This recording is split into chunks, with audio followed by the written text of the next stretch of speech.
সুপ্রিয় দর্শক, আসসালামু আলাইকুম রহমতুল্লাহ। আমার পিছনে যে দেখতে পাচ্ছেন গিলাফটি, এটি হচ্ছে অরিজিনাল কাবা শরীফের গিলাফ, যেটি 2020 সালের 15 নভেম্বর জনাব রিসেপ তাইয়েব এরদোয়ান, তুরস্কের প্রেসিডেন্ট, তিনি গিফট করেছিলেন। এই যে কোরআনে কারিম দেখতে পাচ্ছেন, বড় কোরআন শরীফ, এই কোরআন শরীফটা এবং এই যে অরিজিনাল গিলাফ রয়েছে, এই অরিজিনাল গিলাফটি একসাথে জনাব রিসেপ তাইয়েব এরদোয়ান গিফট করেছিলেন 15 নভেম্বর 2020 সাল। আর এখানে দেখুন, পুরো গিলাফটার মধ্যে কি লেখা আছে সবকিছুর বিবরণ রয়েছে তার্কিশ এবং আরবি ভাষায়, সবকিছুর বিবরণ রয়েছে।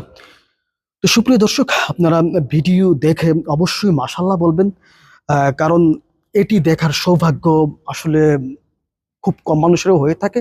আমরা অরিজিনাল গিলাফটি দেখতে পাচ্ছি, অবশ্যই ভিডিও শেষে আপনারা মাশাআল্লাহ বলবেন। আল্লাহ হাফেজ।